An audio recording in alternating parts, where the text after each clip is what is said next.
Halo sahabat nonton, gimana kabar kamu? Semoga kalian sehat selalu ya. Kali ini teman nonton kamu membuat cerita di drama yang berjudul Nine Puzzles. Yuk daripada kelamaan kita mulai aja ceritanya. Drama dimulai dengan Yun Ena, seorang siswa SMA yang sedang berkunjung ke rumah pamannya. Orang tuanya telah meninggal dan ia hanya memiliki seorang paman. Saat itu hujan deras dan lampu padam. Ketika Ena masuk ke rumah pamannya, dia melihat ada potongan puzzle dan diikuti oleh genangan cairan berwarna merah di lantai. Paman Ena telah ditusuk di leher dengan sebuah jarum penusuk kulit. Potongan puzzle tersebut bergambar seekor serigala dengan kostum kelinci. Polisi yang menangani kasus ini adalah Kim Han-sam, yang adalah seorang polisi pemula. Ia mengamati bahwa Ena terlihat tidak tampak emosional. Penyelidikan awal mengungkap bahwa paman Ena yang bernama Yoon Dong-hun adalah seorang mantan petugas polisi. Dong-hun meninggal pada pukul 9 malam. Saat sedang mengamati seluruh ruangan di rumah Dong-hun, Han-sam melihat bahwa di kamar Ena ada jarum penusuk kulit yang mirip dengan senjata yang tertancap di leher Dong-hun. Kepala polisi saat ini yang bernama Dong-su, dia dulu adalah rekan kerja Dong-hun. Jadi dia bersikap simpatik saat sedang menginterogasi Ena. Ena mengaku tidak mengingat apapun setelah dirinya memasuki rumah. Dia hanya ingat saat pulang dari sekolahnya pukul 8 malam dan naik bus. Lalu dia tiba di rumah Dong-hun sekitar pukul 9 malam. Ena mengklaim kalau dia nggak ingat apapun setelah dia membuka pintu rumah pamannya itu. Kemudian, Ena ingat ketika pembantu rumah tangga memanggil namanya. Saat itulah Ena melihat pamannya yang sudah tiada. Setelah melihat interogasi Ena, Han-sam menduga kalau Ena adalah pelakunya. Maka karena itu, Dong-su menyuruh Han-sam untuk menginterogasi Ena. Han-sam mengatakan kalau di jarum penusuk kulit yang tertancap di leher Dong-hun itu hanya ada sidik jari Ena. Diketahui bahwa hubungan Ena dan Dong-hun memang sedang memburuk akibat masalah di asrama Ena. Han-sam lalu menyudutkan Ena dengan mempertanyakan apakah Ena pelaku yang telah menghabisi Dong-hun. Dengan muka datar, Ena menjawab kalau dia nggak ingat apa-apa. Han-sam mengejek Ena karena dengan mudahnya Ena menjawab hilang ingatan. Keesokan harinya, Ena menunjukkan potongan puzzle yang kemarin dia temukan kepada Han-sam dan bertanya-tanya apakah Han-sam bisa menangkap pembunuhnya. Kita lalu lompat ke 10 tahun mendatang. Sekarang Ena sedang berkonsultasi dengan terapisnya. Dari perilaku dan percakapan Ena, kita bisa melihat bahwa Ena sepertinya tidak memiliki emosi normal seperti orang pada umumnya. Dari percakapan mereka, kita mengetahui kalau Ena suka bermimpi tentang pembunuhan pamannya dan merasa terganggu karena tidak mengingatnya. Adapun Han-sam, dia mendatangi seorang wanita bernama Yom. Ternyata hari ini adalah peringatan 10 tahun Dong-hun dihabisi. Dan Han-sam masih aja menyelidiki kasus itu. Yom dulunya adalah teman sekamar Ena. Dan dia baru kembali ke Korea setelah 10 tahun tinggal di luar negeri. Han-sam bertanya, apapun yang Yom ingat pada hari di mana Dong-hun terhabisi. Yom mengungkapkan bahwa suatu pagi sebelum Ena berangkat ke sekolah, Ena mengatakan kalau Yom adalah alibinya. Saat ini, Ena berkeliaran di kantor polisi tempat Han-sam bekerja. Dan ketika dia melihat Han-sam, Ena menggodanya karena Han-sam terlihat seperti gelandangan. Ena sekarang juga adalah seorang polisi, lebih tepatnya seorang profiler kriminal. Hari itu, Ena mendapatkan kasus baru. Itu adalah pembunuhan seorang anak berusia 10 tahun. Berdasarkan keterangan dari orang tua dan kakak korban, Ena menduga kalau kakak korbanlah pelakunya. Di kantor, Ena bekerja bersama dengan 3 rekan lainnya. Mereka mengenal Ena dari kasus Dong-hun dulu itu, dan memang karena perilaku Ena yang unik. Salah satu rekan Ena mengatakan kalau polisi juga setuju kakak si korban adalah pelakunya. Tapi tiba-tiba kakak korban mengaku telah kehilangan ingatan. Mendengar hal itu, Ena langsung menawarkan dirinya untuk menanyai kakak si korban. Di ruang interogasi, Ena mengaku kalau dia juga nggak ingat akan sesuatu di dalam hidupnya. Jadi Ena mencoba membuat permainan ingatan dengan kakak korban. Ena menyebutkan satu tindakan. Lalu kakak korban juga menyebutkan satu tindakan. Begitu seterusnya.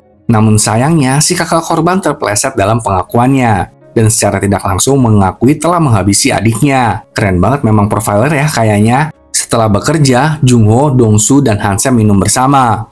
Dong-su menegur Han-sam supaya nggak membiarkan Ena mengganggunya. Han-sam mengungkapkan bahwa ia mencoba membangun hubungan baik dengan Ena. Karena dia masih yakin kalau Ena adalah pelakunya.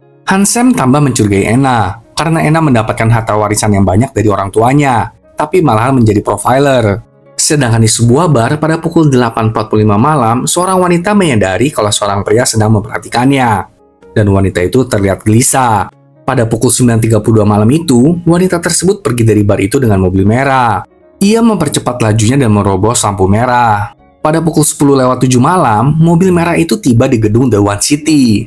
Sementara itu, Anna pulang ke rumahnya dan bertemu dengan asisten rumah tangganya yang baru mau pulang. Pada saat yang sama, seorang kurir mengirimkan paket untuk Anna.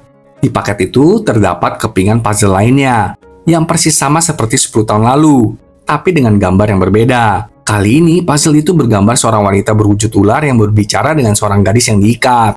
Melihat puzzle itu, Anna langsung panik dan pergi ke kamarnya, lalu menggabungkan dengan puzzle yang didapat 10 tahun lalu. Karena melihat kalau kedua puzzle itu nyambung, Anna makin bingung. Jadi dia menelepon Hansem. Tapi Hansem tidak mengangkat teleponnya. Kemudian pada pukul 11.15 malam, Anna tiba di gedung The One City. Anna tahu bahwa seminggu sekali Hansem mengunjungi ibunya yang tinggal di sana. Namun pada hari ini, Hansem tidak ada di rumah ibunya itu. Setelah mengetahui hal itu, Anna pun pergi. Tapi dia lupa tadi dia parkir di mana. Jadi dia mulai mencari mobilnya di setiap lantai tempat parkir. Kemudian, saat Anna sedang mencari mobilnya, Anna menemukan mobil merah si wanita dari bar itu. Lampu depan mobil merah itu menyala, dan Anna mengintip ke dalam mobil. Ternyata wanita itu udah meninggoy dong, dengan bekas tali di lehernya. Melihat itu, Anna langsung menelepon polisi, dan Sersanam berserta rekannya datang pada pukul 11.50 malam. Anna pun melaporkan apa yang dilihatnya pada kedua polisi itu. Setelah beberapa waktu, Hansem datang ke TKP, tapi Anna sudah pergi dari sana. Penyelidikan mengungkap bahwa wanita itu adalah Lee Myung dan penghuni The One City.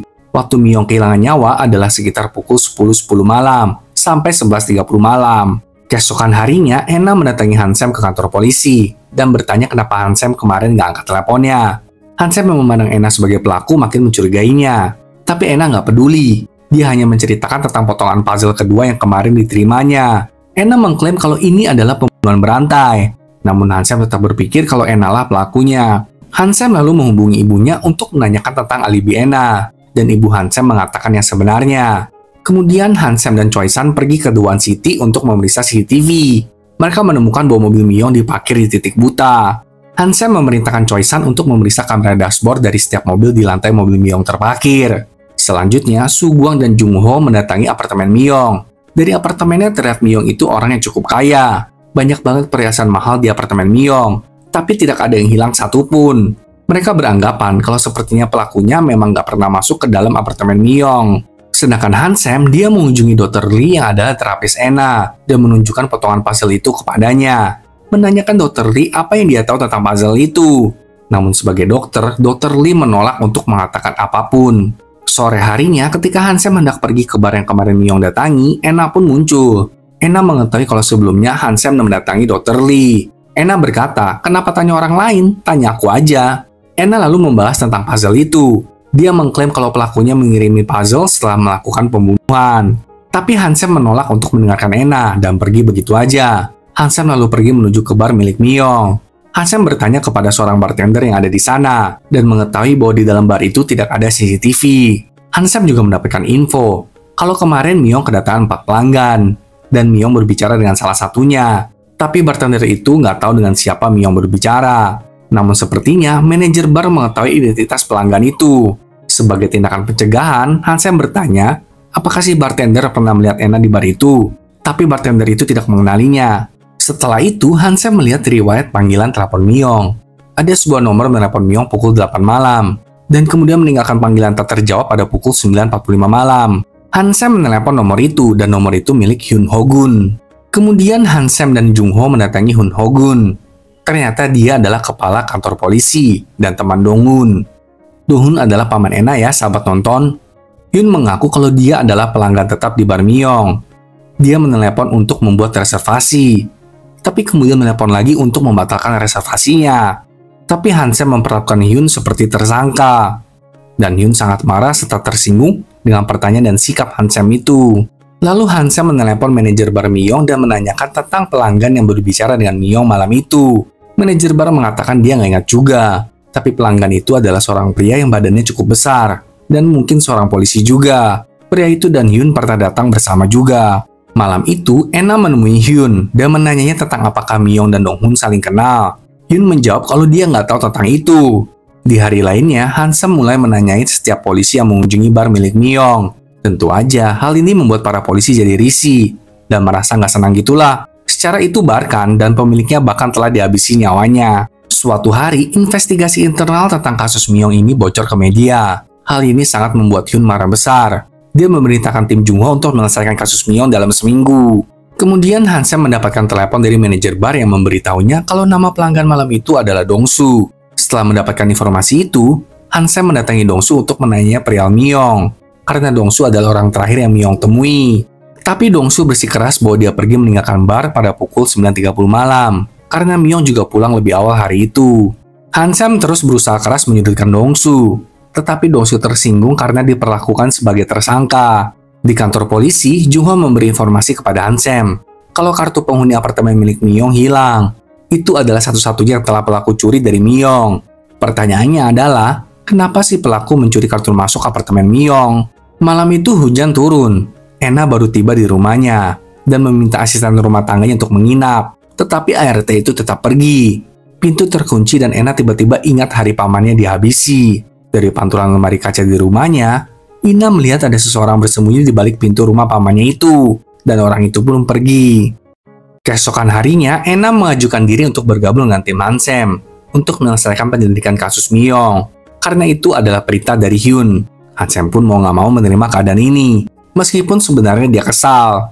Hansem lalu mengajak Ena untuk berbicara berdua. Hansem menanyakan kenapa Ena kok bergabung dengan timnya, tapi Ena malah menceritakan kalau dirinya mengingat tentang kejadian 10 tahun yang lalu, di mana dia dan si pelaku berada di ruang yang sama. Mendengar itu, Hansem makin mangkelah sama si Ena. Selama terapi, Ena bertanya-tanya mengapa ia akhirnya bisa ingat kejadian 10 tahun lalu. Dokter Lee berpendapat bahwa mungkin karena Ena merasa bersalah, karena dulu Ena nggak nengok ke belakang untuk melihat pelakunya. Di tempat lain, para polisi mengadakan rapat. Choi-san mengatakan saat kemarin dia mengumpulkan kamera dashboard mobil, seorang pria berusia 50 tahun memberitahu Choi-san kalau tempat mobil Myung terparkir dulunya adalah tempat parkir pria tersebut. Tapi setiap kali pria itu memarkir mobilnya di sana, mobil pria itu dikerjain sampai rusak. Jadi pria itu udah nggak mau lagi parkir di tempat itu, apalagi di situ titik buta tanpa CCTV. Dari cerita itu, Hansem menebak kalau pelakunya sudah merencanakan hal ini bahkan dari jauh-jauh hari. Kemudian Hansem kembali memeriksa CCTV di tempat parkir apartemen The One City, dan Hansem melihat pelakunya melilitkan tali di leher Myung saat Myung ada di dalam mobil. Setelah melihat rekaman itu, Hansem menyelidiki jejak Myung dan menyadari bahwa pelakunya memasuki mobil Myung di tempat parkir bar milik Myung. Karena di sana nggak ada CCTV.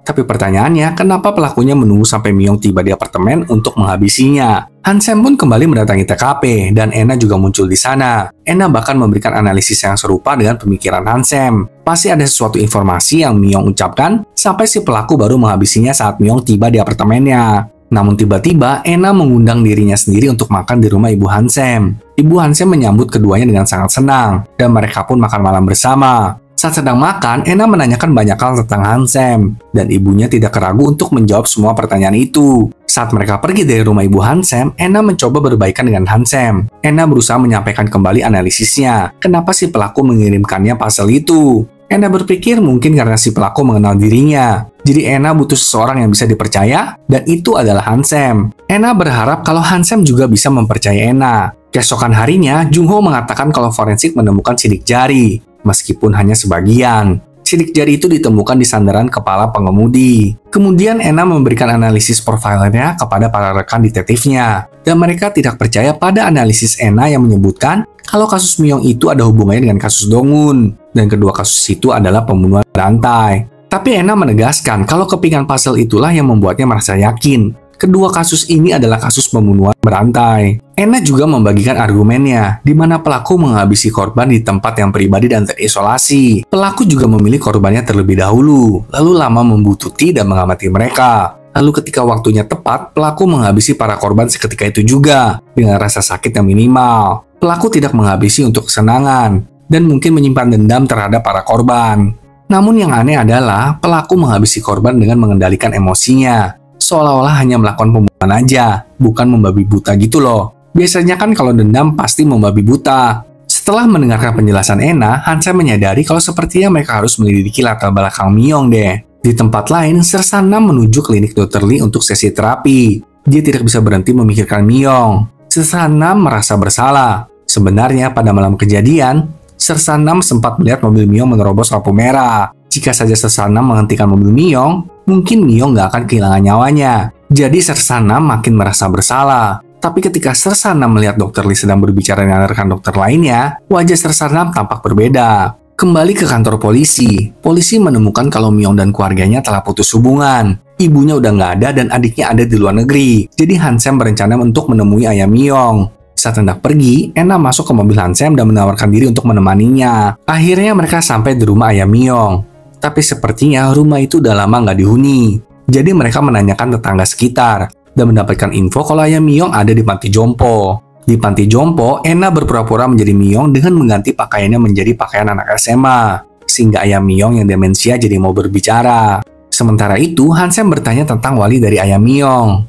Petugas memberikan kontak info sepupu yang tinggal di lingkungan yang sama, yang namanya adalah Ducol. Kembali ke Ena, selagi makan bersama dengan ayah Myong, Ena bertanya apakah ayah Myong kenal dengan Dong-hun.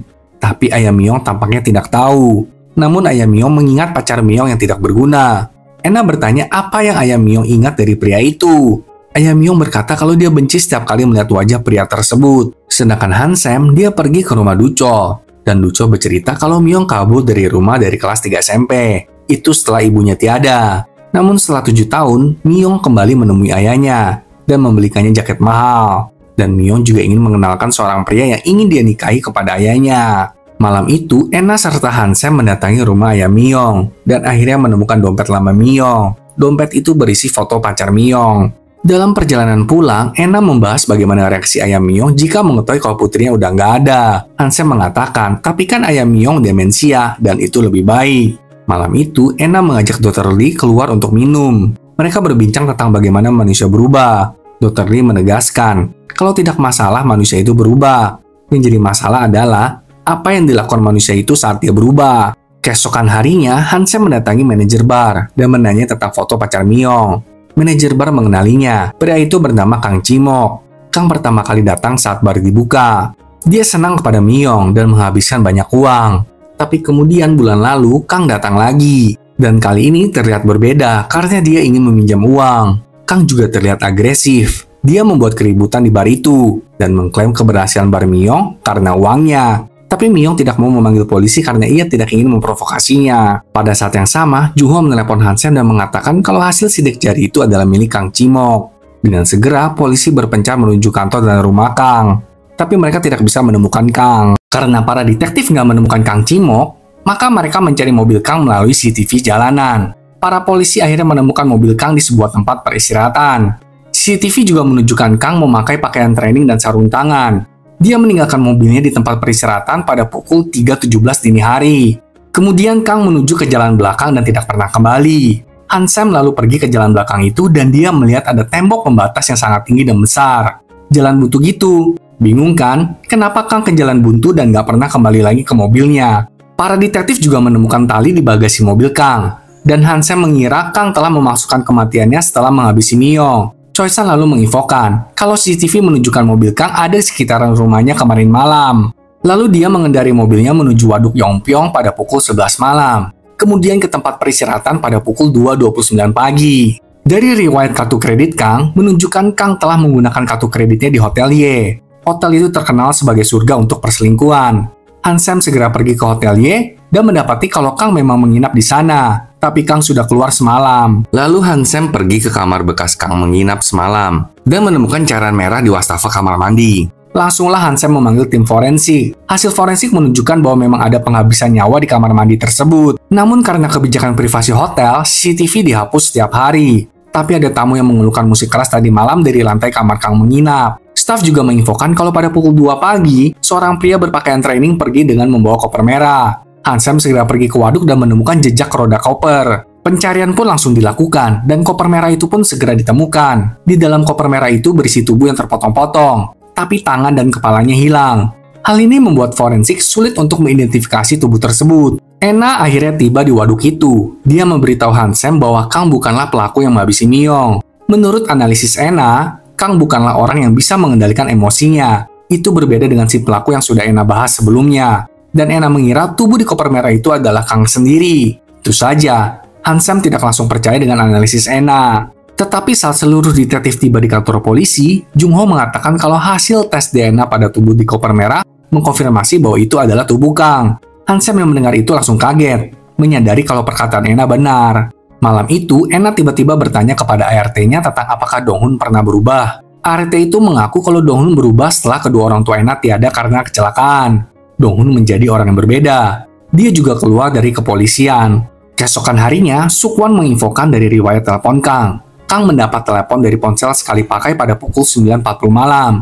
Itu saat Kang berada di dekat rumahnya. Han-sem menyimpulkan kalau pelakunya berpura-pura menjadi Kang dengan menggunakan pakaian Kang dan sengaja tertangkap CCTV agar bisa kabur. Dari luka di tubuh Kang, pelaku sepertinya menyimpan dendam terhadap Kang. Di sisi lain, Ena mengunjungi istri Kang yang bernama Yang Hee untuk mengajukan beberapa pertanyaan. Ena langsung tahu kalau Yang Hee mengenal Myung. Yang Hee berkata bahwa kalau dia nggak masalah kok Kang punya mantan kekasih.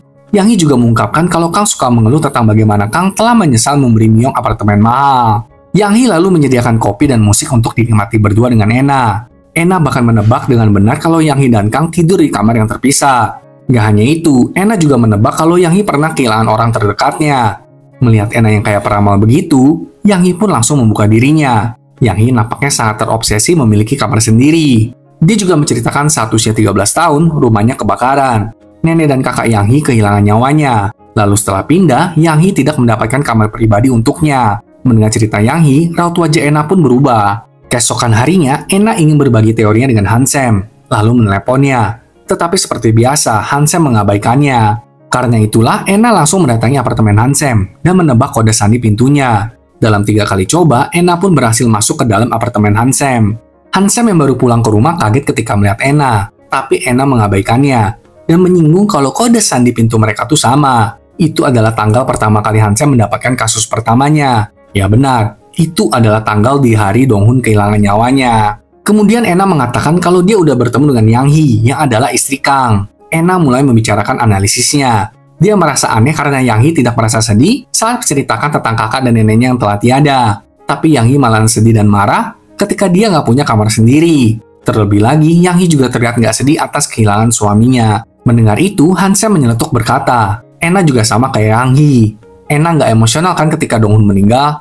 Aduh, kocak juga nih mereka berdua. Jadi Yang Hee pun dipanggil kembali keesokan harinya untuk diinterogasi. Melihat situasi di ruangan itu, Yang Hee bertanya, apakah sekarang dia adalah tersangkanya? Karena biasanya, kalau pasangan suami istri salah satu kehilangan nyawanya, pasti pasangannya yang akan menjadi tersangkanya. Han-sem lalu bertanya, apakah Yang Hee pernah selingkuh? Yang Hee menjawab iya. Dia pernah berselingkuh dengan 3 atau 4 pria gitu. Terakhir, Yang Hee berpacaran dengan seorang atlet, tapi putus sebulan yang lalu. Tapi tiba-tiba Yang Hee berkata, kalau jangan-jangan si atlet itulah yang telah menghabisi Kang, karena dendam telah diputusin oleh Yang Hee. Yang Hee lalu meminta Han-sem untuk menginterogasi si atlet juga. Maka karena itu, Han-sem menemui si atlet yang bernama Roh Jae-wook. Jae-wook mengatakan kalau dia juga berhubungan sama wanita lain, gak cuma sama Yang Hee aja. Namun ada luka di tangan Jae-wook. Hal ini membuat Han-sem berpikir kalau Jae-wook bisa jadi bekerja sama dengan Yang Hee untuk menghabisi Kang. Di kantor polisi, para detektif membahas tentang masalah Jae-wook dan Yang Hee ini. Lalu Ena mengusulkan untuk mengadu domba mereka aja sekalian, agar mendapatkan pengakuan. Maka karena itu, Han-sem menginterogasi Jae-wook lagi, menanyakan apa hubungan Jae-wook dan Yang Hee. Jae-wook mengatakan kalau mereka berdua dulunya satu SMA, dan sekarang menjadi selingkuhan, tapi mereka udah putus bulan lalu. Han-sem lalu mengungkapkan kalau kebakaran yang terjadi di rumah Yang Hee dulu itu bukanlah kecelakaan, tapi seseorang memang membakar rumah itu. Dan saat itu yang disalahkan adalah tetangga Yang Hee. Masalahnya, tetangga Yang Hee itu sampai sekarang menghilang. Hal ini membuat Jae-wook takut. Han-sem menambahkan, oh iya, kami juga lagi menginterogasi Yang Hee di ruang sebelah. Katanya Yang Hee, kamu yang telah menghabisi Kang. Han-sem lalu memperlihatkan foto koper merah kepada Jae-wook dan mengatakan kalau koper itu sama dengan yang dibeli Yang Hee 3 bulan lalu. Awalnya Jae-wook hanya diam aja dan meminta izin untuk pulang. Tapi Han-sem menyarankan agar Jae-wook tetap di kantor polisi, karena itu lebih aman. Han-sem juga langsung menebak bahwa Jae-wook ada di TKP saat Yang Hee memotong-motong tubuh Kang. Jae-wook yang udah nggak tahan dari tadi akhirnya muntah dan mengakui semuanya. Jae-wook bahkan menuntun para detektif ke tempat di mana kepala dan tangan Kang dikubur. Langsunglah hal ini menjadi berita hits di kota tersebut. Di berita juga ditegaskan kalau Kang adalah tersangka pelaku penghabisan nyawa Myung. Dan dengan ini kasus Myung pun ditutup. Setelah ini, Ena kembali mendatangi para detektif itu dan menegaskan kalau kasus Myung belum selesai. Karena Kang dan Yang Hee bukanlah orang yang menghabisi Myung. Setelah mengatakan itu, Ena pun pergi meninggalkan para detektif dengan tanda tanya besar. Saat makan malam bersama Dr. Lee, Ena berbicara tentang Yang Hee. Ena khawatir dirinya mungkin juga manipulatif seperti Yang Hee. mengingat mereka berdua memiliki sifat dan kejadian tragis di dalam hidup. Namun, tidak begitu menurut Dr. Lee. Dr. Lee yakin kalau Anna adalah orang yang transparan dan tulus. Kemudian, saat Anna pulang ke rumah, dia kembali menemukan paket yang sama. Isinya adalah puzzle ketiga, dengan gambar seorang pria yang tubuhnya terpotong-potong dan dikelilingi oleh anak-anak. Setelah mendapatkan kepingan puzzle ketiganya, Anna semakin gelisah. Karena kan Kang dihabisi oleh istrinya sendiri, bukan sama si pengirim puzzle. Tapi kenapa si pengirim puzzle mengirimkan puzzle Kang Meninggoy? Malam itu, Anna berusaha keras untuk memahami semuanya. Keesokan harinya, Anna mengunjungi Yang Hee di penjara, dan mereka mendiskusikan puzzle tersebut. Yang Hee merasa tertarik dengan teka-teki itu, dan akhirnya menyadari kalau pada malam dia membuang koper merah di waduk, sepertinya Yang Hee merasa ada yang membututinya. Yang Hee lalu bertanya, bagaimana tim detektif tahu di mana dia membuang kopernya? Anna menjawab, kan ada jejak roda koper. Yang Hee tambah bingung dan berkata, nggak mungkin. Waktu itu aku dan Jae-wook menggotong kopernya kok. Nah loh, berarti si pengirim puzzle telah memasukkan jejak roda koper di waduk. Hal inilah yang menuntun para detektif ke koper merah itu. Di sisi lain, Handsome mendatangi sebuah TKP karena ada kasus penghilangan nyawa lagi. Korban bernama Choi Young-han, seorang pekerja pabrik. Choi Young-han kembali dari cuti panjang selama setahun dan berpesta dengan 3 rekan kerjanya di ruang istirahat. Tapi Choi kehilangan nyawanya karena ada racun dalam soju yang diminumnya. Anna juga muncul di TKP dan mencoba menganalisis TKP. Di kantor polisi, Handsome menginterogasi rekan kerja Choi yang pertama bernama Jung Chul. Jung Chul adalah orang yang melaporkan dan memanggil ambulans untuk Choi. Rekan kerja kedua adalah Gap Jae. Dia mulai minum bersama Choi pada pukul 8 malam dan pulang pada pukul 1 dini hari. Rekan ketiga adalah Dok Moon. Dia yang membeli makgeolli, soju, dan makanan untuk mereka. Tapi Dok Moon nggak ingat jam berapa dia pulang ke rumahnya. Setelah menunggu beberapa lama, akhirnya para detektif mendapatkan hasil dari forensik. Dinyatakan kalau Choi kehilangan nyawanya karena nikotin yang berlebihan. Forensik juga menemukan jejak nikotin di botol soju. Dengan begitu, para detektif kembali rapat. Sugwang langsung mengatakan pemikirannya. Sugwang berpikir kalau Dok Moon lah pelakunya, karena Dok Moon yang beli sojunya. Tapi dia sendiri tidak meminum soju. Namun Handsome memikirkan hal yang berbeda. Dia merasa Dok Moon dan kedua rekan Choi lainnya tidak ada motif untuk menghabisi Choi. Karena hubungan mereka berempat tuh baik-baik aja. Malam itu secara kebetulan, Anna dan Handsome sama-sama datang ke TKP tempat Choi kehilangan nyawanya. Mereka mendiskusikan siapa pelakunya dan apa motifnya. Karena tidak bisa memperhitungkan apapun, Anna menyeret Handsome ke rumah Handsome. Di sana, Anna mengatakan pendapatnya. Dia berpikir kalau pelakunya adalah orang lain. Pelaku sengaja menaruh soju berisi nikotin di dalam kulkas, dan sengaja membuat ketiga teman Choi saling menyalahkan satu sama lain. Jadi Anna menyarankan agar mereka mencari tersangka di luar ketiga orang tersebut. Karena bisa jadi pelakunya memiliki dendam kepada keempat orang itu. Mendengar penjelasan Anna, Handsome langsung menginterogasi seorang petugas kebersihan bernama Yong Dong-han.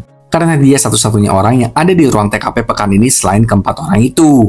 Namun Yom menegaskan kalau bukan dialah pelakunya. Secara Yom nggak punya alasan untuk menargetkan keempat pria itu.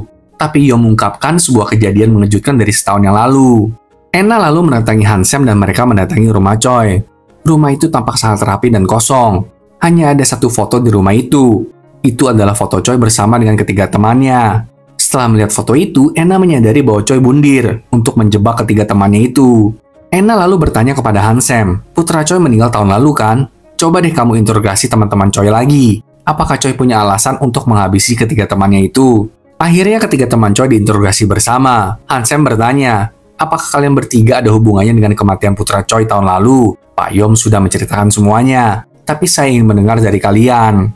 Kilas balik ke 1 tahun lalu, di mana Choi mengajak putranya ke pabrik, karena putranya ingin bekerja untuk membiayai kuliahnya sendiri. Dan Choi mengenalkan putranya itu kepada ketiga temannya. Suatu hari, Choi sedang bekerja di luar pabrik, dan ketiga teman Choi meninggalkan putra Choi dengan tugas berbahaya.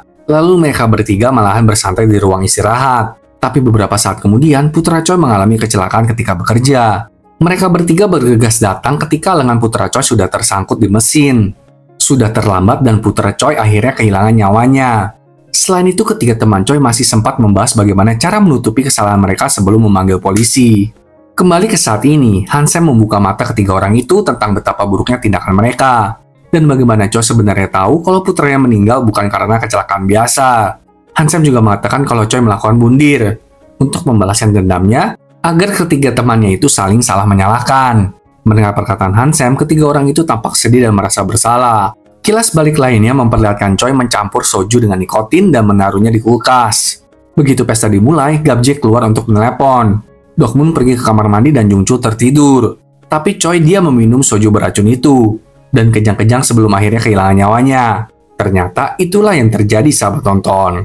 Sekarang Ena sedang menjalani terapinya lagi. Dia mengatakan kalau dia nggak bisa menerima keputusan Choi, kenapa Choi bundir? Seharusnya dihabisi aja ketiga temannya itu. Dr. Lee terkesima melihat Ena begitu frustasi. Dr. Lee menjelaskan bahwa dalam situasi sulit, beberapa orang menyerang orang lain, dan beberapa orang menyerang diri mereka sendiri. Malam itu, Ena kembali masuk ke apartemen Hansem. Dan kali ini, Ena mengeluarkan soju yang dibawanya tadi dari dalam kulkas, lalu menghidangkannya untuk dirinya dan Hansem. Ena lalu berkata, ada dua tipe orang di dalam dunia ini. Beberapa orang menyerang orang lain, dan beberapa orang menyerang dirinya sendiri. Ena meminta Hansem untuk menebak tipe yang mana Ena itu. Hansem tidak menjawab, dia hanya meminum soju yang Ena hidangkan untuknya. Tentu saja, soju itu tidak beracun dan Hansem baik-baik aja. Dengan tindakan Hansem itu, Ena menjadi senang, karena akhirnya Hansem mempercayai Ena. Ena lalu memberikan kepingan puzzle ketiga kepada Hansem. Hansem tentu sangat terkejut melihat gambar di puzzle itu. Ena lalu berkata, kalau pelaku sesungguhnya pasti sangat dekat dengan mereka. Ena lagi-lagi memiliki teori baru. Dia berpikir bagaimana jika Donghun, Miyong, dan Kang mungkin telah menyakiti si pengirim puzzle itu. Maka karena itu, si pengirim puzzle akhirnya menghabisi mereka untuk membalaskan dendamnya. Pagi harinya, Hansem terbangun di meja makannya. Dia terkejut ketika melihat Ena tiba-tiba datang lagi dengan membawa beberapa kardus ke rumahnya. Kilas balik semalam, Ena menyarankan agar mereka mendirikan base camp di rumah Hansem. Dan gilanya, Hansem menyetujuinya. Jadi ya udah deh, mereka berdua akan bekerja sama untuk mencari tahu siapa pengirim puzzle itu. Saat mereka bekerja, Ena bertanya tentang tato di leher Hansem. Dan Hansem mengungkapkan bahwa tato itu dibuat saat Hansem menyamar sebagai anggota geng. Ena menganggap Hansem keren, dan Hansem pun berlagak keren gitu. Petunjuk terbaru mereka dalam kasus pengirim puzzle adalah Do Yunsu. Yunsu adalah presiden konstruksi DH. Junsu dan Kang sempat berbicara di telepon sebanyak 3 kali sebelum Kang tiada. Hansem lalu bertanya kepada Jungho. Jungho juga mencurigai Yunsu, karena Yunsu mengaku tidak mengenal Kang. Padahal mereka sempat teleponan sebanyak 3 kali. Namun Ena bergerak cepat, dia langsung aja menemui Yunsu. Dan Yunsu tetap pada pendiriannya bahwa dia tidak mengenal Kang, Miyong, ataupun Donghun. Sikap Yunsu sangat tidak ramah, dan menunjukkan risih terhadap Ena. Yunsu bahkan menyuruh Ena untuk pergi dari kantornya. Sementara itu, Hansem menemui Yang Hee di penjara. Ternyata Yang Hee bersama Kang pernah mengunjungi Yunsu 3 tahun lalu. Itu karena Kang meminta Yunsu untuk meresmikan pernikahan mereka. Tapi Yunsu nggak mau. Yang Hee tahu, Kang pernah mengatakan kalau dirinya dan Yunsu pernah sukses bersama. Namun detailnya kayak apa, Yang Hee juga nggak tahu. Di sisi lain saat Ena terapi, dia bertanya kepada Dr. Lee tentang bagaimana rasanya tinggal bareng bersama Dr. Huang. Dr. Lee mengklaim bahwa itu hanya untuk menghemat biaya, dan mereka hanya tinggal di gedung yang sama, bukannya tinggal bareng. Intinya, Dr. Lee nggak ada ke arah romantis. Setelah sesi terapinya, Ena mendatangi ruangan Dr. Huang, kemudian melihat lukisan karya Dr. Huang. Ena lalu menggodanya dengan mengatakan lukisan itu tampak seperti tiruan. Malam itu, Ena membawa barang-barangnya ke rumah Hansem, karena dia merasa nyaman tinggal di rumah Hansem. Tentu saja, hal ini membuat Hansem jengkel. Ena mengakui kalau setelah 10 tahun, dia akhirnya bisa tertidur pula selama 2 jam. Biasanya, Ena hanya tertidur selama 5 menit. Ena mengklaim mungkin karena rumah Hansem tidak meninggalkan bekas luka seperti rumahnya. Ena juga belum bisa pindah dari rumahnya, karena dia masih harus mengingat kebenaran hari itu. Tepat pada saat itu, Jungho mengabari Hansem kalau Yunsu sudah kehilangan nyawanya karena dibunuh di kantornya. Segeralah Ena dan Hansem mendatangi TKP. Para detektif penasaran karena Ena dan Hansem datang bersama. Tapi Ena mengalihkan pembicaraan.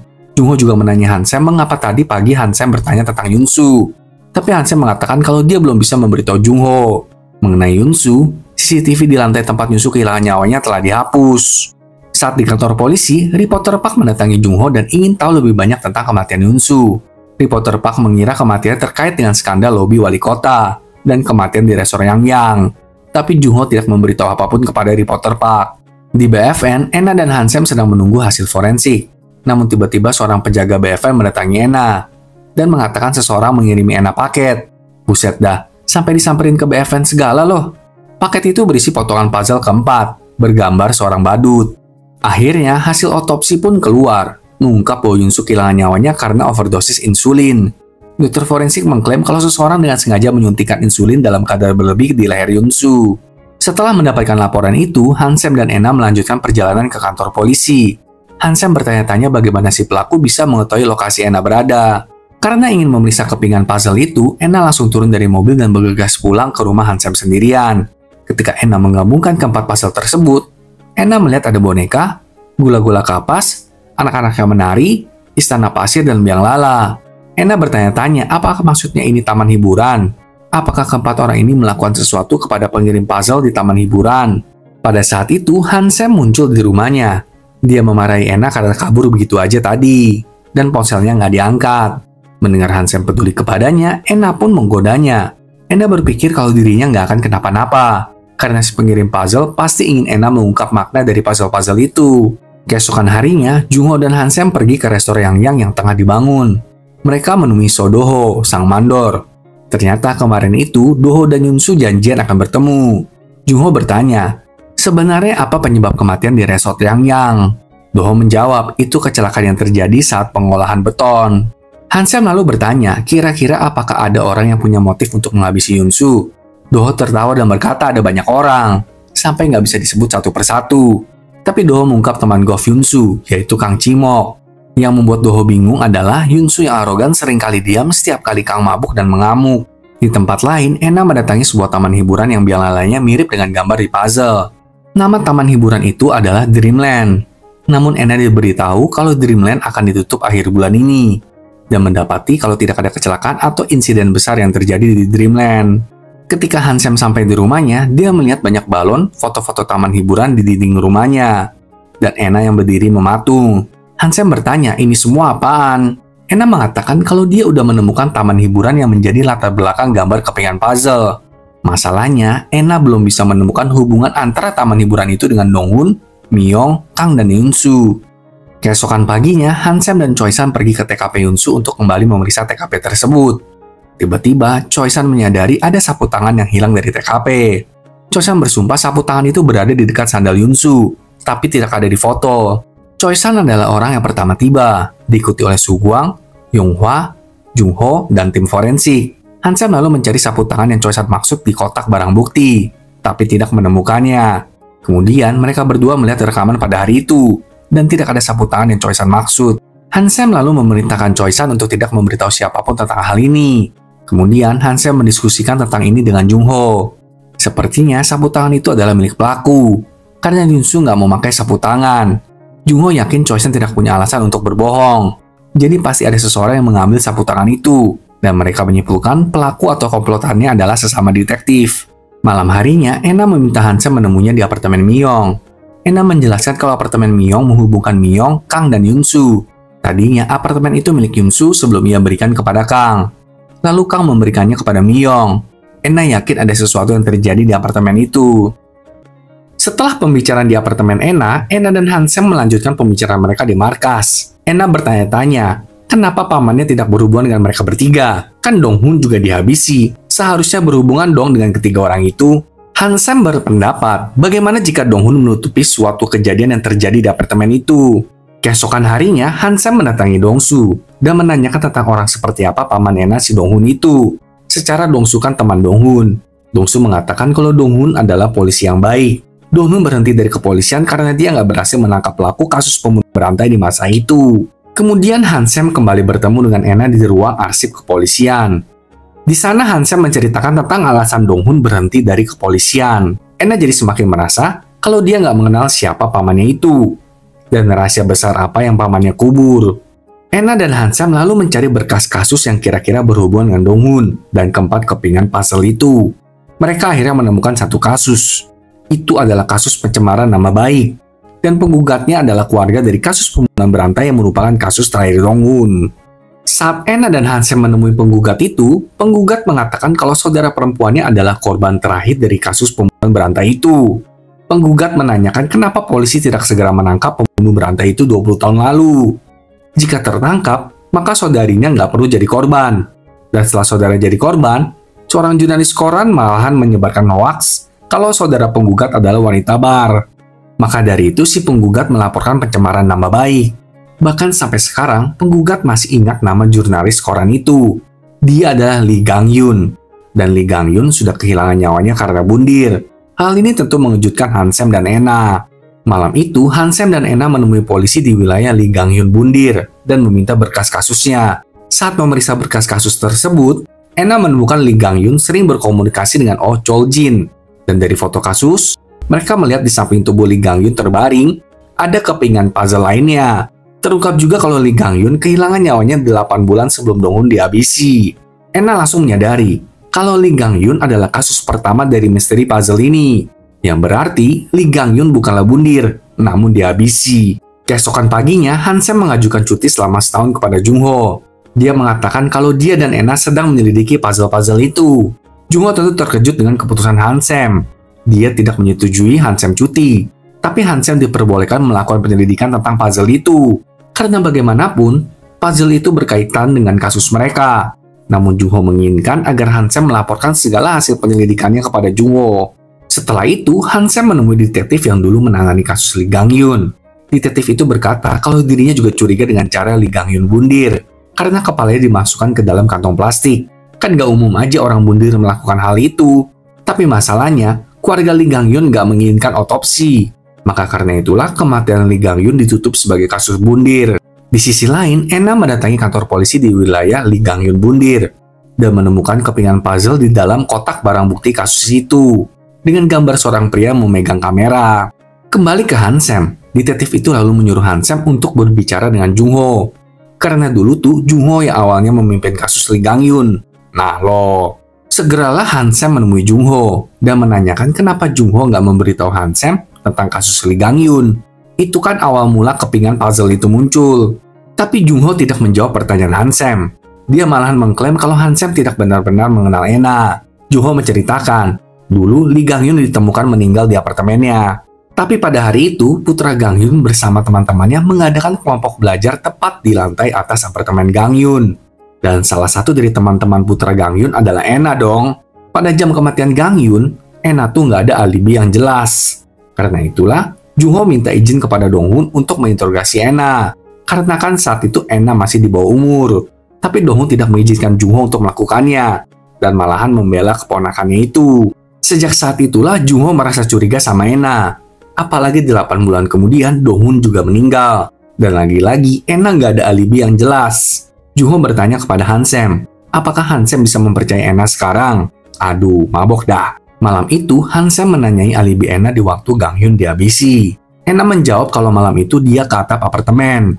Hansem bertanya lagi, terus kenapa Ena dari awal nggak jujur aja ke Hansem? Kalau Ena tahu siapa Gang-hyun? Karena kan Gang-hyun adalah ayah dari salah satu teman Ena. Ena menjawab dia malu aja ketahuan pernah ikut kelompok belajar ilegal saat masih SMA. Ena merasa kesal dan menyuruh Hansem untuk memilih lebih mempercayai Jung-ho apa Ena. Setelah mengatakan itu, Ena pun pergi meninggalkan rumah Hansem. Keesokan harinya, Ena mengunjungi Oh Chol-jin di Jeju setelah menyadari bahwa Chol-jin adalah teman Dong-hun. Mereka mengobrol di atas kapal. Namun saat Ena bertanya tentang Gang-hyun, sikap ramah Chol-jin berubah menjadi mengancam. Sedangkan di Seoul, Hansem sedang dalam dilema, lalu mencoba menelepon Ena. Tapi yang mengangkat telepon Ena adalah seorang polisi di Jeju. Hansem makin terkejut saat mengetahui bahwa Ena telah ditangkap sebagai tersangka pembunuhan. Kita lalu melihat seorang pekerja galangan kapal menemukan Ena sedang menarik sesuatu dari atas kapal. Dan ternyata, itu adalah tubuh Chol-jin yang udah tenggelam. Keesokan paginya, Hansem akhirnya tiba di kantor polisi Jeju. Dia langsung menemui Ena yang sedang ditahan, dan menanyakan apa sebenarnya yang telah terjadi. Tapi Ena tidak menjawab apapun dan pergi meninggalkan Hansem dalam kebingungan. Karena masalah ini cukup besar, kepala polisi Hyun beserta Jung-ho mendatangi Ena di kantor polisi Jeju. Mereka menginginkan agar Ena mengatakan yang sebenarnya, agar masalah ini cepat selesai. Tapi Ena nampak tidak peduli. Kemudian Hansem mengirimi Dr. Lee sebuah pesan. Ternyata Dr. Lee dan Dr. Hwang sedang berada di Jeju juga karena mereka ada seminar. Akhirnya kedua dokter itu pun mengunjungi Ena di penjara. Setelah selesai mengobrol, Dr. Lee melapor kepada Hansem kalau Ena nggak banyak bicara. Ena hanya meminta Dr. Lee untuk memberikan sebuah kepingan puzzle kepada Hansem. Kali ini bergambar seorang pria melahap banyak hamburger dan digantung. Melihat puzzle itu, Hansem langsung mendatangi Ena di selnya. Hansem memaksa Ena untuk menceritakan apa yang terjadi. Karena Hansem ingin mengeluarkan Ena dari penjara. Tapi Ena hanya memberikan Hansem sebuah kartu nama dari taksi yang dikendarainya. Menyatakan kalau itu adalah alibinya. Sementara itu di Seoul, Dong-su, Hyun, dan Jung-ho berkumpul bersama. Mereka membicarakan kalau sepertinya analisis Ena benar. ini adalah pembunuhan berantai kepingan puzzle, dan Choljin adalah korban ke-6. Kembali ke Jeju, akhirnya Hansem bisa membebaskan Ena, karena pada waktu perkiraan Choljin meninggal, Ena sedang ada di dalam taksi. Pengemudi taksi bilang kalau dia menjemput Ena dari dermaga ke hotel, kemudian kembali lagi ke dermaga. Hansem menanyakan kenapa Ena melakukan hal seperti itu. Ena hanya menjelaskan kalau dia diberikan kepingan puzzle itu saat sedang berada di dalam taksi. Ena tentu merasa ini sangat janggal banget. Kok bisa pelakunya tahu dimanapun Ena berada? Keesokan harinya, Ena menemui Dr. Lee di kliniknya. Dengan gamblang, Ena mengatakan kalau dirinya mencurigai Dr. Lee. Tapi seperti biasa, Dr. Lee menanggapi Ena dengan tenang. Setelah berbicara dengan Dr. Lee, Ena menemui Dr. Huang di ruangannya. Sepertinya Ena mencurigai kedua dokter itu. Tapi Dr. Huang sedang tidak ada di tempat. Sementara itu, Hansem mendatangi kantor polisi Mapo untuk mencari lebih dalam tentang Jungho. Polisi di sana hanya mengatakan kalau Jungho memang penyidik yang hebat, tapi tidak terlalu memusingkan pertemanan. Tapi ada yang dia ingat, pada malam kematian Donghun, polisi itu dan Jungho sedang minum bersama. Tapi tiba-tiba, Jungho pamit pergi sebentar dengan alasan mau membantu saudaranya. Padahal sepengetahuan Hansem, Jungho itu nggak punya saudara. Dia tumbuh di panti asuhan. Jujur makin mumet deh ini kasus ya. Hansem lalu mendatangi tempat minum yang dikatakan oleh polisi itu. Ternyata jarak dari tempat minum itu ke rumah Donghun adalah 12 menit. Yang berarti bisa aja Jungho yang menghabisi Donghun. Kemudian di kantor polisi, Dongsu memberikan arahan kalau tim Jungho beserta Ena akan mengerjakan kasus pembunuhan berantai kepingan puzzle. Ena lalu memberikan arahannya. Dia menjelaskan kalau melihat dari susunan 6 kepingan puzzle yang udah terkumpul, kemungkinan besar totalnya ada 9 keping. Berarti masih ada 3 kasus pembunuhan lagi yang akan terjadi. Malam itu, Hansem dan Ena kembali bertemu. Hansem dengan segala pemikirannya menduga kalau Jungho lah pelaku yang sebenarnya. Ya, meskipun belum ada bukti jelasnya. Keesokan harinya, Hansem menyatakan pemikirannya itu kepada Dongsu. Setelah itu, tim mengadakan rapat. Choi-san mengatakan kalau Choljin pernah menjadi mandor untuk mengawasi pembangunan The One City. Choljin meninggal karena sesak napas. Dia dicekik sampai kehilangan nyawanya. Tapi seperti pembunuhan lainnya, tidak ditemukan DNA pelaku dan CCTV pun tidak merekam apapun. Keesokan harinya, Hansem tiba-tiba meminta tolong kepada Choi-san. Ternyata, Hansem ingin menghipnotis Choi-san untuk mengetahui kejadian sapu tangan di lokasi Yunsu. Setelah berbagai pertanyaan yang dilontarkan oleh teman profiler Ena, akhirnya kita mendapatkan sebuah pengungkapan kalau Jungho lah yang telah mengambil sapu tangan tersebut. Mendengar itu, Hansem langsung kaget dan tidak percaya. Kemudian kita melihat Jungho menghadapi Hansem. Dia mengeluarkan sapu tangan yang telah diambilnya dari TKP Yunsu. Jungho bahkan dengan gamblang mengakui kalau dialah yang telah menghabisi semua orang yang ada di puzzle. Ya, kecuali Kang ya. Mendengar itu, Hansem langsung menangkap Jungho di tempat. Hal ini pun disaksikan oleh para detektif lainnya. Di ruang interogasi, Hansem menanyakan kenapa Jungho menghabisi kelima orang itu. Jungho mengatakan kalau dia akan menjawab semuanya asal Hansem memanggil pers. Hansem bertanya, kenapa Jungho mengakui semua ini? Jungho berkata kalau dia udah lelah dengan semua ini.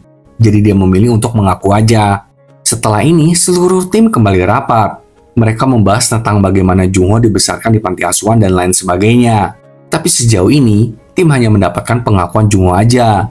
Mereka belum menemukan bukti apapun yang menunjang pengakuan Jungho. Sehingga hal ini tentu tidak cukup kuat untuk mendakwa Jungho. Tapi Ena menyarankan agar tim menuruti keinginan Jungho untuk memanggil pers. Dengan begitu, tim jadi tahu apa yang sebenarnya Jungho rencanakan.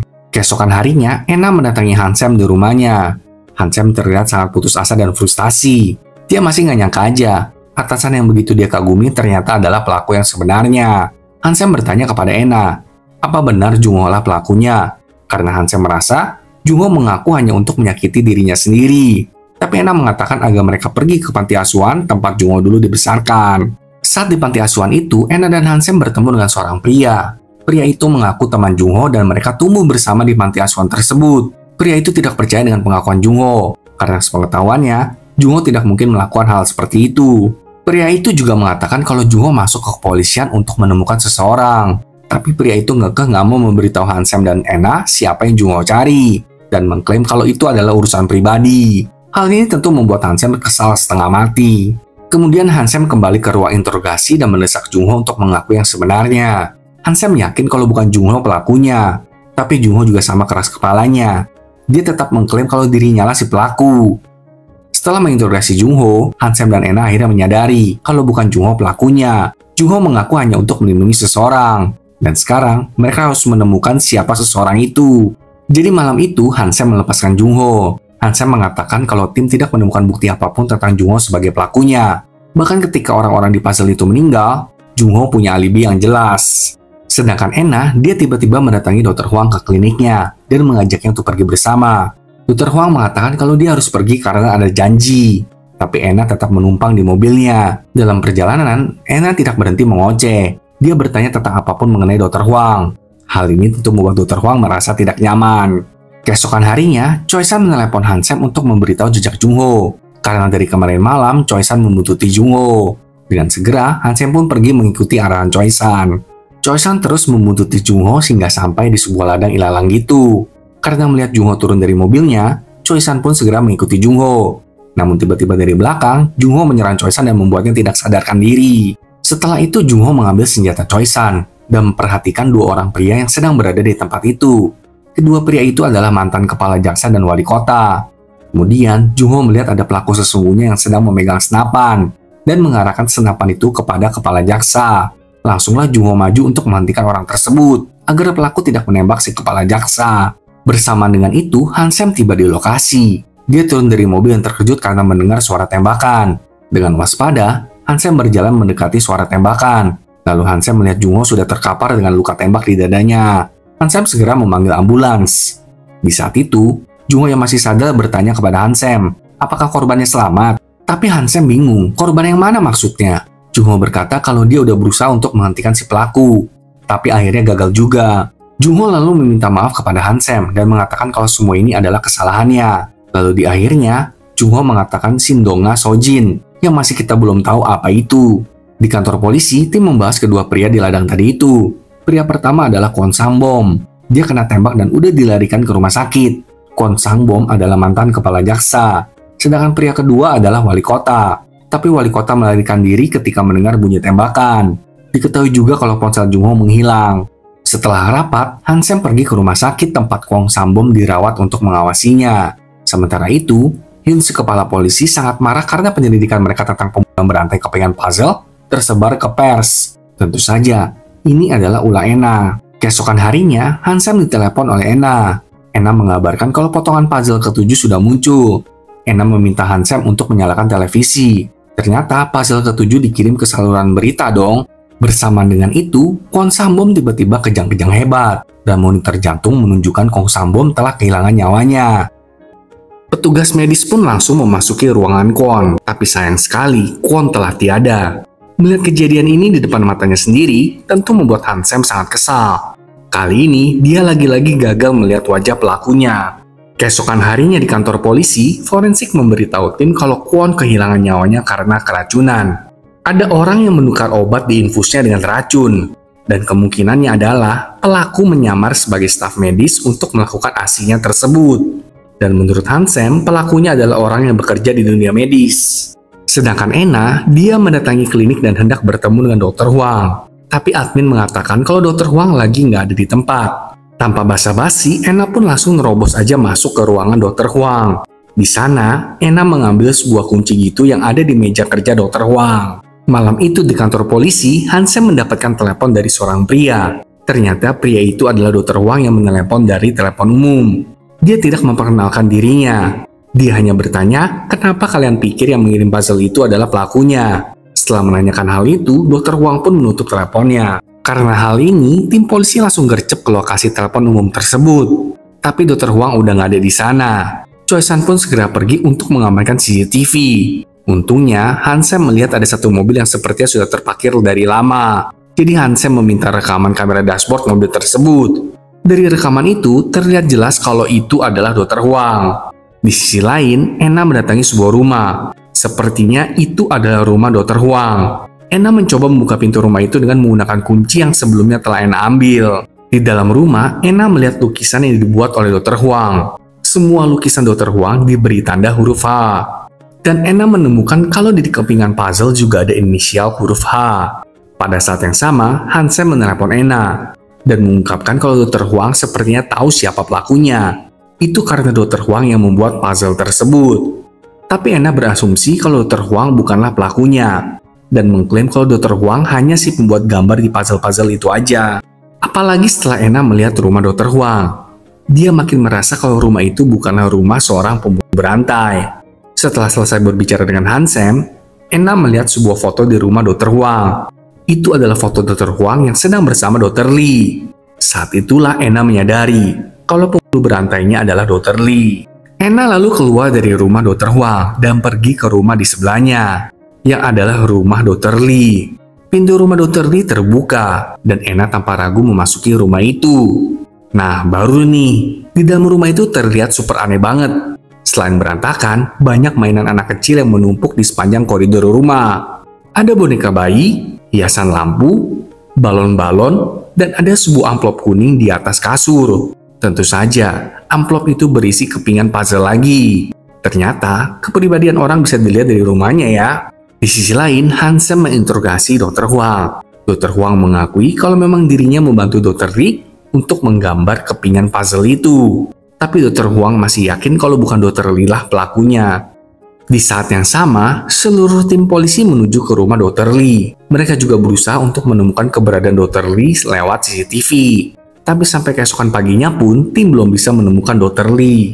Di saat kekacauan masih berlangsung, Dongsu mendapatkan telepon yang menginfokan kalau anggota Dewan Kim telah menghilang. Yang berarti, anggota Dewan Kim adalah korban Dr. Li selanjutnya. Setelah ini, Enna dan Hansem kembali mendatangi Dr. Huang di ruang interogasi. Enna menanyakan apakah Dr. Huang benar-benar nggak tahu rencana Dr. Li. Dr. Huang menjawab kalau dia beneran nggak tahu. Dia dan Dr. Li murni hanya bertemanan. Dr. Huang juga akhirnya mengakui kalau dirinya adalah seorang pelangi, yaitu penyuka sesama lelaki. Dan hanya Dr. Li yang mengetahui rahasia ini. Jadi Dr. Huang dan Dr. Li benar-benar nggak ada hubungan romansa. Intinya, Dr. Huang tuh benar-benar nggak tahu apapun tentang Dr. Li. Dia murni hanya membantu Dr. Li dalam membuat gambar di kepingan puzzle. Tapi Dr. Huang mengatakan kalau Sersanam yang berkonsultasi dengan Dr. Huang pernah satu SMP dengan Dr. Li. Mendengar itu, Enna langsung mendatangi Sersanam dan menanyakan tentang gimana Dr. Li dulu waktu di sekolah. Sersanam mengatakan kalau Dr. Li adalah seorang yang pendiam. Tapi suatu hari saat semua murid pergi karya wisata, Sersanam dan Dr. Li nggak pergi. Jadi saat itulah Sersanam mencoba berbicara dengan Dr. Li.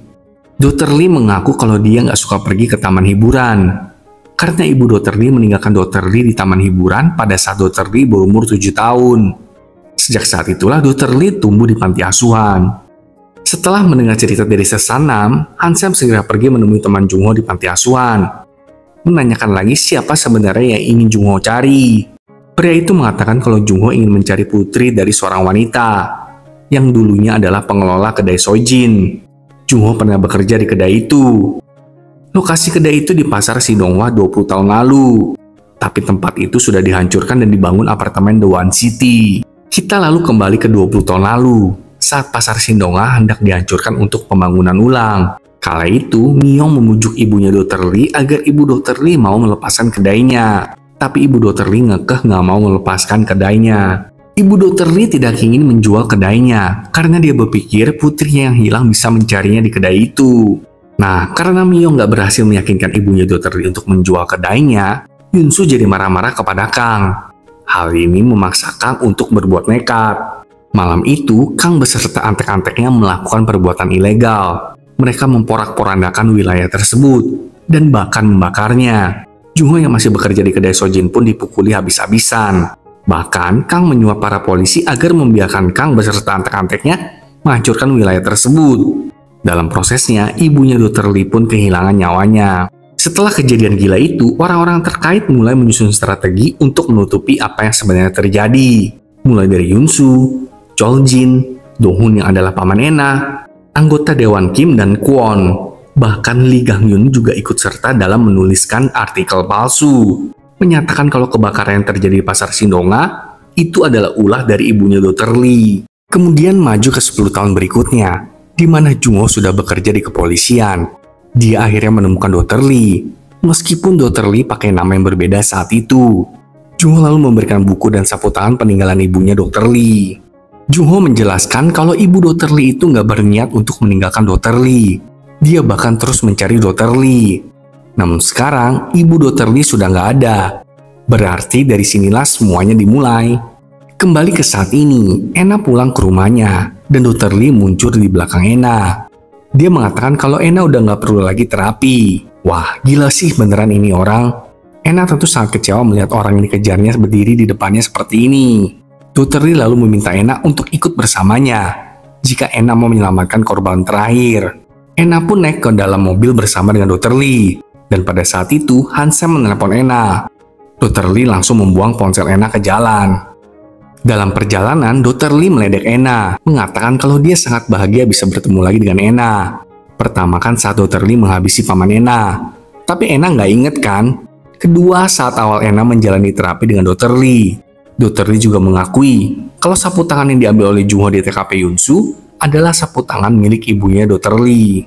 Sementara itu, Hansem sampai di rumah Ena. Dia melihat ponsel Ena yang ada di jalan, dan mobil Ena yang menghilang. Langsunglah tim polisi memerintahkan pencarian mobil Ena. Hansem lalu menyadari kalau sepertinya Dr. Lee membawa Ena ke The One City, di mana semuanya berawal. Dan benar aja, Dr. Lee membawa Ena ke The One City. Di sana Ena bertanya, kenapa Dr. Lee harus menghabisi semua orang itu? Emang nggak ada cara lain? Dr. Lee menjawab, kalau nggak ada cara lain untuk membuat mereka semua memohon ampun kepada dirinya.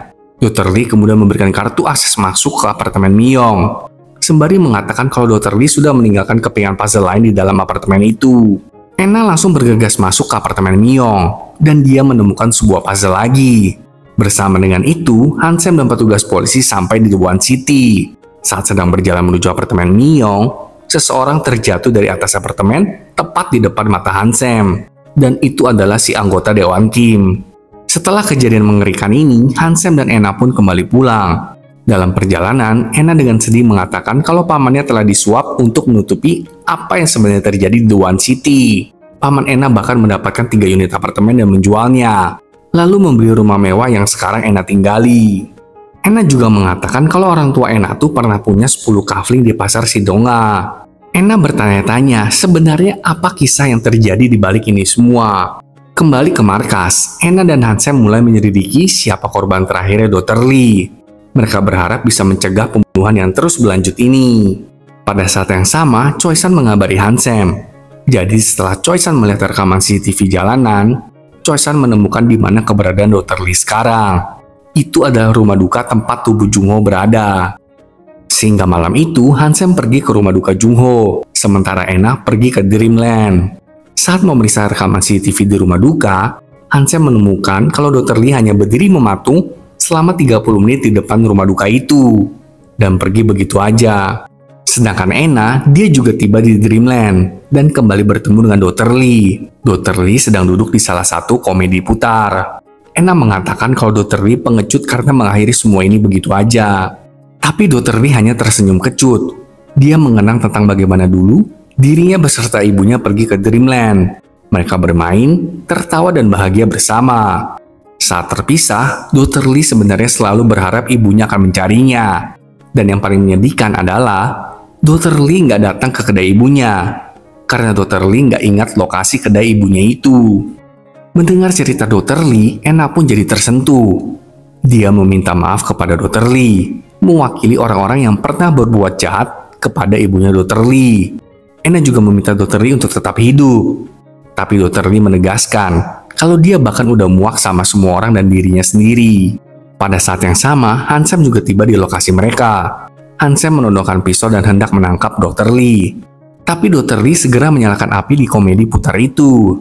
Sebelum Dr. Lee meninggal, dia berkata, "Kenapa kalian menghabisi manusia hanya demi tempat tinggal?" Akhirnya, Dr. Lee membakar dirinya sendiri di komedi putar itu, meninggalkan Ena dan Hansem yang berdiri mematung menyaksikan tragedi itu.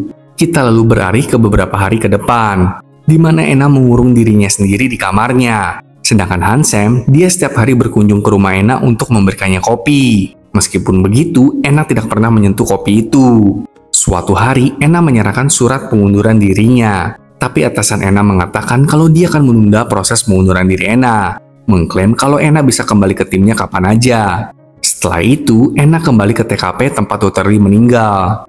Saat sedang merenung, Hansem mendatangi Ena dan menggodanya. Karena akhirnya Ena keluar juga dari guanya. Hansem lalu bertanya tentang pendapat Ena mengenai pembunuhan yang baru-baru ini terjadi. 3 orang ditemukan kehilangan nyawanya di dalam rumah, dan tim polisi tidak dapat menemukan tersangkanya. Tapi Enna tampaknya tidak berminat untuk terlibat. Suatu hari, Hansen dan timnya ke sebuah TKP, di mana seorang wanita muda telah dihabisi nyawanya. Saat Hansen dan tim forensik sedang berdiskusi untuk mengetahui apa yang sebenarnya terjadi kepada korban, Enna pun muncul di sana. Dia mulai nyerocos nggak berhenti tentang analisisnya. Dan hal ini membuat Hansen kagum. Tapi nggak sampai di sana, Enna mulai mengatakan hal yang sama seperti sebelumnya, kalau pelakunya ada di sekitaran mereka. Dan kali ini pelakunya mengirimi Enna kepingan puzzle lagi, tapi kali ini warnanya biru. Drama ini berakhir di sini, sahabat nonton. Gimana nih? Ada yang bisa nebak sebelumnya kalau Dr. Lee adalah pelakunya? Memupuk kebencian itu seperti meminum racun untuk diri sendiri. Sekarang, apakah ada kepingan puzzle dari wajah orang-orang yang kita benci melintas di pikiran kita? Gak gampang memang menyelesaikan kebencian yang udah terlanjur menumpuk. Tapi kita harus berani untuk pelan-pelan menerima semua luka itu dan berjuang keluar dari sana, meskipun harus berdarah. Terima kasih udah nonton bareng teman nonton kamu. Dan sampai jumpa di drama lainnya ya, sahabat tonton.